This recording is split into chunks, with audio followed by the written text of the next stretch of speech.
Iran और America के दरमियान क्या कोई मुआहदा तय पाया जाएगा या फिर इसके अलावा कोई जंग की तरफ जाएंगे? सो इस पे बात करते हैं। साथ साहब, आपको क्या लगता है क्या होने जा रहा है? देखिए, बड़ी अजीब सी इसके अंदर बात है। सबसे पहले ये कि अमेरिका ने पिछले 20 साल के अंदर जो जंगें लड़ी हैं, 20-25 साल के अंदर, ये इराक वाली और अफगानिस्तान यस, वो ऐसे वक्त में लड़ी जब दुनिया इफेक्टिवली एक यूनिपोलर वर्ल्ड थी। यानी कि अमेरिका की मिलिट्री ताकत को, इवन डिप्लोमेटिक ताकत को भी, हार्ड पावर को और सॉफ्ट पावर दोनों को दुनिया में कोई चैलेंज नहीं करता था। जब अमेरिका ने 2001 में अफगानिस्तान में जंग कर दी तो ना रूस के पास ये कैपेबिलिटी थी कि वो उसको रोक सके या कोई भी उसके ऊपर सवाल उठा सके, ना चीन के पास थी ना यूरोप के पास थी। जब 2004 में 2002 के एंड में ऑनवर्ड्स इराक की जंग शुरू हुई तो भी ऐसे ही था। जब 2008 में सीरिया के ऊपर अटैक हुआ तो भी ऐसे ही था।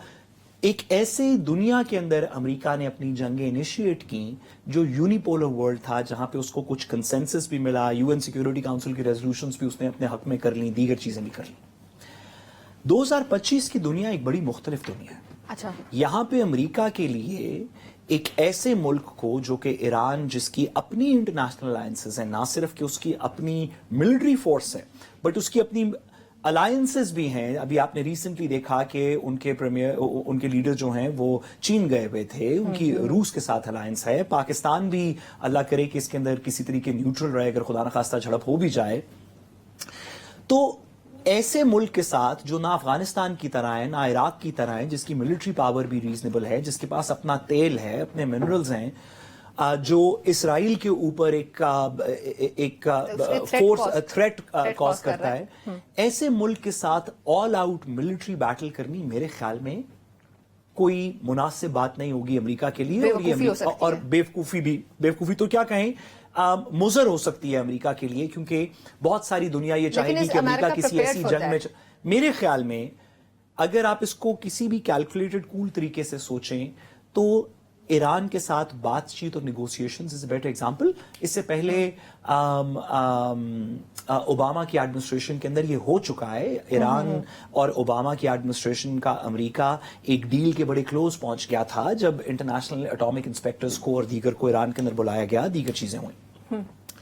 लेकिन डोनाल्ड ट्रंप साहब ने इवन दो अपने इलेक्शन में आने से पहले कहा था कि मैं जंगें रोकूंगा और मैं लड़ाइयां रोकूंगा, लेकिन देखा कि एक जारहाना उनकी गुफ्तगू है, ख्वाह वो कनाडा के बारे में हो, ख्वाह ग्रीनलैंड के बारे में हो, यूरोप के बारे में हो, चीन के बारे में हो, और इवन अपने एलाइज यूक्रेन के साथ हो।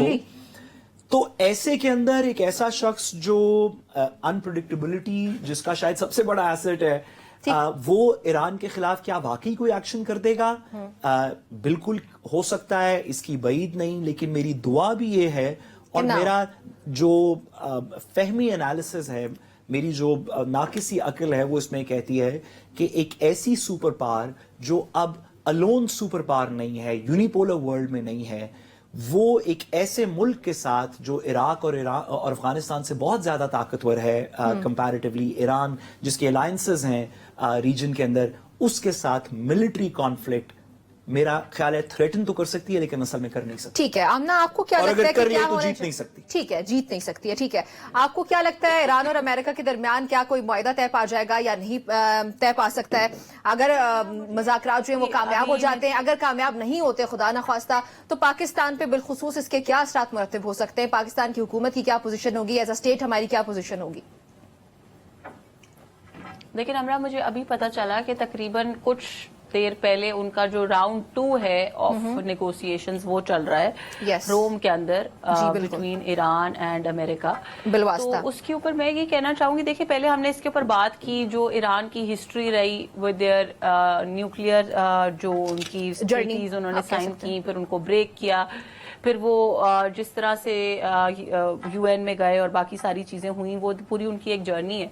और फिर जो कन्फ्रंटेशंस पिछले कुछ अरसे में हमने देखी, जिस तरह की बयानबाजी देखी जो ट्रंप ने आते साथ जिस तरह के बयानात दिए, तो मैं ये समझती हूँ कि साथ साहब ने बड़ी अच्छी बात की कि आज की दुनिया वो दुनिया नहीं है जहाँ पे कोई भी, एंड आई रिपीट, कोई भी, वो अमेरिका हो, रूस हो या कोई और ऐसी पावर हो जो अपने आप को सिंगल हैंडेडली मोस्ट पावरफुल समझेगा वो कुछ भी नहीं कर सकता, क्योंकि we live in a very different kind of world today.